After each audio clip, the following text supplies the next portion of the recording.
जब किसी की गलती होती है तो हमें बात ख़त्म करनी होती है, उसकी जगह हम सॉरी बोल दे तो क्या उसे अपनी गलती का रियलाइज़ होगा?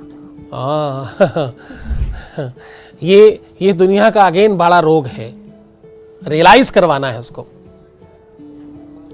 बस यही गलत है। हम लोग भगवान है तो बनते क्यों? जो जिसका काम है उसे करने दो ना भाई। हम इसलिए सबसे ज्यादा परेशान, उसे रियलाइज करवाना है। मैं जितना परेशान हूं उतना ही उसको परेशान होना है। मैंने जो फील किया है वही फील उसको भी करना चाहिए। How is it possible? तुम मेल हो वो फीमेल हो, तुम फीमेल हो वो मेल है, कुछ भी सेम नहीं है भाई। तुम अलग पैदा हुए वो अलग पैदा हुआ, तुम्हारी सोच अलग है, तुम्हारा विचार अलग है, तुम्हारी खोपड़ी अलग है, तुम्हारा दिमाग अलग है, तुम्हारा सब कुछ अलग है, उसका सब कुछ अलग है। कभी भी रियलाइज करवाने वाली भावना, बस यही सबसे ज्यादा खराब भावना है और इसी में दोष है। रियलाइज क्या करवाना है और करवा पाएंगे क्या? ये पॉसिबल हो पाएगा क्या? कभी संभव नहीं हो सकता। हम और आप दोनों एक ही वस्तु खा के एक ही जैसा फील कर पाएंगे क्या? एक ही प्रोडक्ट खा के। आपको मोमोज कैसे लगते हैं? मुझे नहीं अच्छे लगते। हम अपन दोनों को एक एक मोमोज कोई दे तो मैं तो मुंह बनाऊंगा, आप मजे लेके खा रही होंगी। जो चीज आपको पसंद नहीं है, मुझे रसगुल्ले बहुत पसंद हो सकता है आपको कम पसंद हो, मैं बहुत चटकारे लेके मजे लेके खा रहा हूंगा, आपको बहुत बेकार लग रहा होगा। सेम वस्तु दो लोगों को एक जैसा फील नहीं करा सकती। आप वाला फील उसके तक कैसे पहुंचेगा? रियलाइज कभी नहीं कराया जा सकता।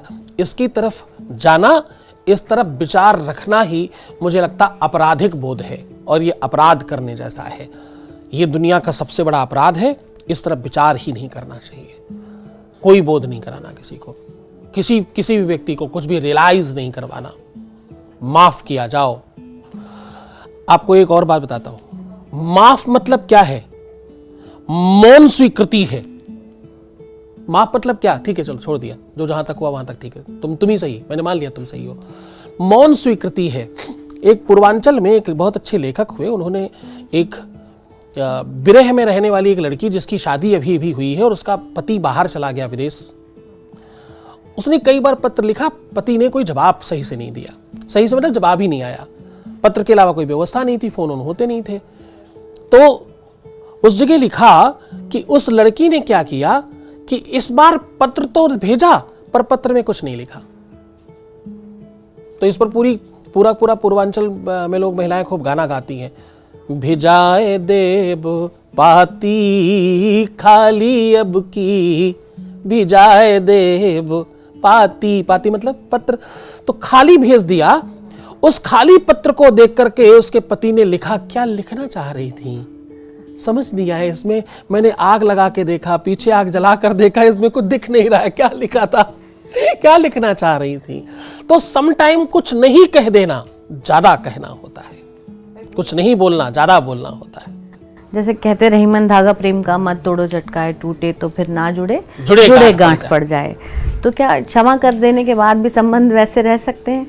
संबंध तभी ऐसे से रह सकते हैं। ये जो रहीमन धागा प्रेम का है, इसको भी लोगों ने गलत समझा है। लोगों को ये समझ में आया कि एक बार रिश्ता टूट गया तो फिर गांठ लगेगी, जुड़ेगा नहीं। रिश्ता टूटेगा कब? जब माफ नहीं कर पाओगे तब। माफ कर दिया तो टूटा ही नहीं ना, खींचातानी हुई, छोड़ दिया। आप खींच रहे थे, मैं खींच रहा था, मैंने ढील दे दी, छोड़ दी, आप खींचते रहो, क्या कैसे टूटेगा? एक आदमी खींचने से कैसे टूटता है? अब मैंने माफ तो किया, अब वो बोध करवाना है, रियलाइज करवाना है, नहीं जुड़ेगा। कोई दुनिया की ताकत नहीं जोड़ सकती इस धागे को। तो जब तक आप किसी को अपना मानते हो और सच में आप क्षमा करने की भावना रखते हो तो रिश्ता चलेगा। ये तो गहरी बातें होंगी, लेकिन रियल लाइफ में बड़ा मुश्किल होता है कि आप पहले बच्चे जो होते थे वो माँ बाप को सॉरी बोलते थे, अब बच्चे जो है माँ बाप से सॉरी बुलवाते हैं कि आप सॉरी बोलो, आपने मुझे ये नहीं किया। तो उसमें भी मुझे लगता है कुछ बुरा नहीं है। बच्चे बोले माँ बाप बोले, दोनों एक ही जैसी बात है। बच्चे इसलिए बुलवा पा रहे हैं क्योंकि अब माँ बाप क्या चाहते हैं पालन पोषण में कि जो मुझे नहीं मिला मैं सब बच्चों को दूंगी, जो मुझे नहीं मिल पाया। तो मैं अतिशय लाड, अतिशय प्यार, अतिशय उदारता और अतिशय व्यवहारिकता, अतिशय अपनापन और बहुत खुलापन हमने दिया है। तो बच्चे सॉरी तो बुलवाएंगे ही ना। जब बराबर के हैं हम और आप, तो सॉरी तो बोलो। फिर क्या दिक्कत है? पहले क्या था, एक गैप था, माँ बाप इधर बच्चे इधर, तो सॉरी हमेशा कौन बोलेगा? बच्चे। अब वो गैप हमने खत्म कर दिया तो बोलना ही पड़ेगा, सो व्हाट।